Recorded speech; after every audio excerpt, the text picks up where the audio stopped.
కావాలనే మీ కలను నెరవేర్చుకోండి. సంప్రదించండి హెగ్డే ఫెర్టిలిటీ, హైదరాబాద్, తెలంగాణ. చిట్యాల ఎన్కౌంటర్లో మీరు వెళ్ళారు కదా, అందులో ఫ్యాక్ట్ ఏంటి చెప్పండి. చిట్యాల అంటే పక్కన ఊరు ఉంటుంది, ఆ ఊరు పేరు వస్తలేదు. ఆ ఊళ్ళో వీళ్ళు తోటలో షెల్టర్ తీసుకుంటారు. ఏది రామన్నపేట దగ్గర అదే కదా? రామన్నపేట కాదు, ఇది ఇటువైపు వస్తుంది, చిట్యాలకు ఇటువైపు వస్తుంది, మునుగోడు ఆ ప్రాంతంలో వస్తుంది అనమాట. ఆ గ్రామంలో తోట ఉంటుంది, పెద్ద తోట, ఇది బత్తాయి తోట. ఆ బత్తాయి తోటలో వీళ్ళు షెల్టర్ తీసుకుంటారు. మా తోట కానుకొనే ఇండ్లు ఉంటాయి అన్నమాట. అయితే అది ఎట్లా లీక్ అయిందో ఏమో కానీ మొత్తంగా పెద్ద ఎన్కౌంటర్, దాంట్లో దాదాపు 7-8 మంది చనిపోతారు. దాంట్లో మా ఏరియాలో కట్ట రామస్వామి అని దళనాయకుడు, ఆయన కూడా చనిపోతాడు.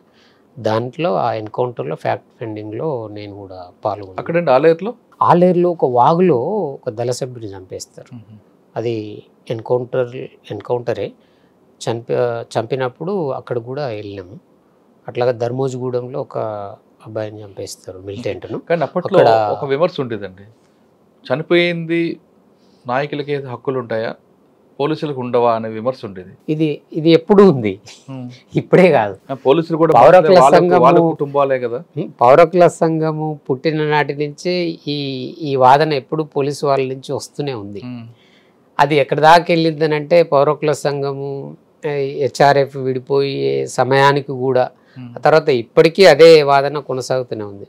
మేము మనుషులం కామా, మా ప్రాణాలు కావా, ఉద్యమకారులకే హక్కులు ఉంటాయా, మాకుండవా అనే వాదన ఇప్పటిది కాదు, ఎప్పటి నుంచో వస్తుంది. పౌర హక్కుల సంఘానికి ఉన్నటువంటి కాన్సెప్ట్ ఏంటి అని అంటే, రాజ్యహింసను వ్యతిరేకించడంలోనే దాని పుట్టుక ఉంది. పౌర హక్కుల సంఘం 1973లో నేపథ్యం ఏంటంటే, అప్పటికి ఎన్కౌంటర్లలో ఉద్యమకారులను చంపేస్తున్నారు కాబట్టి రాజ్యానికి చంపే హక్కు లేదు, డ్యూ ప్రాసెస్ ప్రకారం శిక్షించండి, కోర్టులో హాజరుపరిచి కోర్టులో న్యాయపరమైనటువంటి ప్రక్రియ ద్వారా శిక్షలేయండి అని అంటుంది. కానీ చంపే అధికారం రాజ్యానికి లేదనేది పౌర హక్కుల సంఘం కాన్సెప్ట్. సో మరి అదే విధంగా కాకుండా దొరికిన వాళ్ళు దొరికినట్లుగా వాళ్ళు కూడా పోలీసుల్ని, రాజకీయ నాయకులు చంపారు కదా అదే టైం. అది ఆ చంపడం అనేది నాకు తెలిసినంత వరకు, నాకున్న అవగాహన వరకు, చంపడం అనేది పార్టీ నిర్ణయంలో కొన్ని సందర్భాల్లో మాత్రమే ఉంటుంది అనేది నాకున్న ఐడియా. సో రాజ్యము బలమైనటువంటిది, రాజ్యము ప్రజలపైన దాడి చేసే స్వభావం ఉంది, ఉద్యమకారులను అణిచివేతలో భాగంగా బలమైన శక్తివంతమైనటువంటి రాజ్యం కాబట్టి ప్రజలకు ఇక్కడ అంత శక్తి లేదు. వాయిస్లెస్ ఆఫ్ వాయిస్ అనేది పౌర హక్కుల సంఘం గొంతుక కాబట్టి ప్రజల వైపు నుంచి ప్రజల హక్కులను కాలరాస్తున్నారు కాబట్టి దానిపైన మాట్లాడడానికే పౌర హక్కుల సంఘంగా ఉంది. రాజ్యానికి అనేక మెకానిజం ఉంటుంది. ఇప్పుడు పోలీసు యంత్రాంగం ఉంది, పోలీసు యంత్రాంగంలో రాజ్యం వారి యొక్క మంచి చెడులు కానీ వారి యొక్క బాగోగులు కానీ చూసుకునే అవకాశం ఉంది. కానీ ఇక్కడ ఎవరూ లేరు, చంపినా కొట్టినా ఏం చేసినా ఎవరు మాట్లాడే వాళ్ళు లేరు. కాబట్టి కాన్సెప్ట్ ఆఫ్ ది పౌర హక్కుల సంఘం ఏంటంటే, ఒక వాయిస్లెస్ ఆఫ్ వాయిస్ పీపుల్ గొంతుకగా ఇది ఎదిగింది. దీని మీద అనేక రకాల ప్రచారం ప్రభుత్వం చేసింది, ఇప్పటికీ చేస్తూనే ఉంది. కానీ పౌర హక్కుల సంఘము ఎప్పుడైనా అదే స్టాండ్ మీద ఉంది, ఆ స్టాండ్ నువ్వు పక్కకు జరగలేదు. కాబట్టి రాజ్యహింసను వ్యతిరేకించడంలో భాగంగానే పౌర హక్కుల సంఘం ఆవిర్భవించింది, అదే పంతను కొనసాగింది, అదే పందాలో నిర్బంధం పెరిగింది. చంద్రబాబు నాయుడు గారి పీరియడ్లో మీరు చూసిర్రు ఎంత భయంకరం అని అంటే, అంత భయంకరంగా హక్కుల ఉద్యమం పైన ఉక్కుపాదం మోపింది. అందుకే అజమాలి ఎన్నిసార్లు తెగ్గోసినా మళ్ళీ మళ్ళీ చిగురించేదే పౌర హక్కుల సంఘం అని తను చనిపోయక ముందు అనంతపురం మహాసభలకు వెళ్ళినప్పుడు ఆయన నినాదం రాస్తాడు. మీ సమకాలికులైన పురుషోత్తం గారు నాకంటే చాలా సీనియర్, నేను చాలా జూనియర్. ఆయన నాకంటే సీనియర్. వీళ్ళిద్దరు హత్యం చెప్పండి, ఎలా జరిగింది? ఇక్కడ సరూర్ నగర్లో ఇక్కడ జరుగుతుంది, పట్టపగలు ఆయన కిరాణా షాప్కి వస్తే చంపేస్తాడు. అది దాదాపు 18 కత్తిపోట్లు ఆయనకు. ఆ టైంలో ఏంటంటే పౌర హక్కుల సంఘము ఆ హత్య మీద అనేక మందిని కదిలిచ్చింది. అనేక మంది ఇంటలెక్చువల్స్, ప్రజలు, వేలాది మంది చిన్నతండ్రపాటుకు వెళ్ళడం జరిగింది. చిన్నతాండ్రపాడు పురుషోత్తం అన్న ఊరు. ఆ ఊరుకు లక్షలాది మంది కదిలేరు. ఆ హత్య ఏంటి అని అంటే పోలీసు వాళ్ళ ఎన్కౌంటర్లు బూటకమని, ఈ బూటకం ఎన్కౌంటర్లన్నీ పోలీసు హత్యలేనని బాగా ప్రచారం చేయడంలో చాలా కీలక పాత్ర పురుషోత్తం గారు ఎత్తుకున్న సమయంలో అది ఖచ్చితంగా టార్గెట్ అయ్యిండు. టార్గెట్లో భాగంగా ఈ సరెండర్ నక్సలైట్స్ను ప్రోత్సహించడం, వాళ్ళ ఆధ్వర్యంలో ఈ హత్య జరిగిందనేది నేను లేను. ఆయన కిరాణా షాప్కు వచ్చినప్పుడు మధ్యలో ఇంటికి చేరకముందే ఆయన పైన దాడి చేసి అతి దారుణంగా చంపేస్తారు. అది ఈ హత్య జరిగిన తర్వాత ప్రజల్లో చాలా కదలిక వస్తుంది, ఖండిస్తారు. గద్దరన్న లాంటి వాళ్ళు పెద్ద ఎత్తున పాటల ద్వారా, కళాకారులు చాలా పెద్ద ఎత్తున, నల్గొండ నుంచి మేము కూడా వెళ్ళి అక్కడ జ్యోతక చేతిలో చెయ్యేసి అంటే ఈ మర్డర్ చాలా దారుణమైందని చెప్పడం, ప్రజలు సానుభూతి చెప్పడం, ఇదంతా కదలిక పెద్ద ఎత్తున కదిలింది.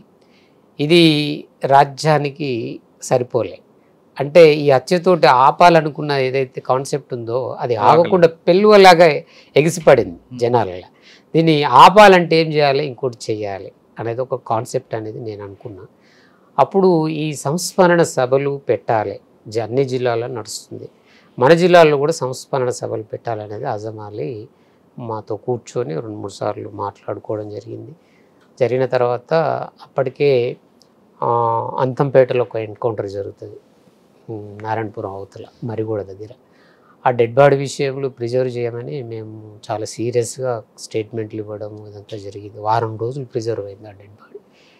ఆ తర్వాత అంతంపేట ఎన్కౌంటర్లో వాళ్ళు డెడ్ బాడీ వదిలిపెట్టి వెపన్ ఎత్తుకొని పోయినప్పుడు శివధర్ రెడ్డి గారు అప్పుడు ఎస్పీ అక్కడికి వెళ్ళినప్పుడు వాళ్ళకు మైండ్ పెట్టి ఎస్కేప్ అవుతారు. అది తుడిలో తప్పిన ప్రమాదం అనేది ఒక పెద్ద సంచికగా మారుతుంది అన్నమాట. సో సిచ్యువేషన్ చాలా సీరియస్ అయింది. అప్పుడు ఈ పోలీసులు ఎన్కౌంటర్లన్నీ బూటకం అని అజమ్ అలీ స్టేట్మెంట్ ఇవ్వడం, పౌరకుల సంఘం పీపుల్స్ వార్ జేవ్ సంస్థ అని ఎస్పీ గారు ఇవ్వడం కౌంటర్గా జరుగుతుంది బాగా ఈ న్యూస్లలో. సో మొత్తంగా చాలా కమిట్మెంట్గా అజమ్ అలీ పనిచేస్తున్నాడు కాబట్టి ఎక్కడో దగ్గర బ్రేక్ పెట్టాల్సిందనేది ఆ కుట్ర కావచ్చు. మేము సంస్మరణ సభ డిసైడ్ చేసుకున్నాం.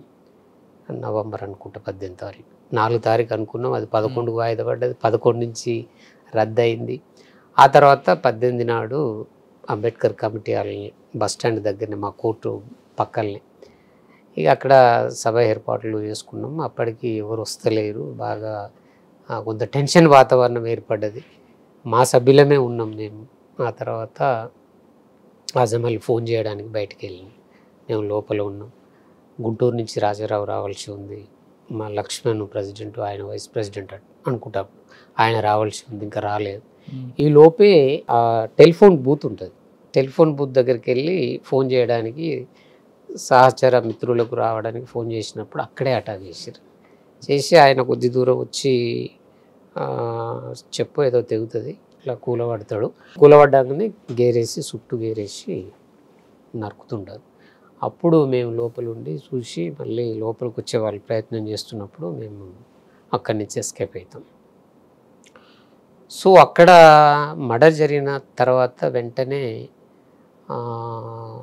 మొత్తము రాష్ట్ర కమిటీ, గద్దరన్న, వరవర్రావు వీళ్ళంతా వచ్చి మిర్యాలగూడకు షిఫ్ట్ చేస్తారు. నేను అక్కడి నుంచి మళ్ళీ హైదరాబాద్కి వచ్చి హైదరాబాద్కి వెళ్ళి మళ్ళీ మిర్యాలగూడ అంత్యక్రియలకు అందుకుంటా. అంటే అప్పటికి ఏంటంటే ఈయన ఎక్కడ పోయిండు అనేది కొద్దిగా ఆందోళనగా ఉన్నదనమాట.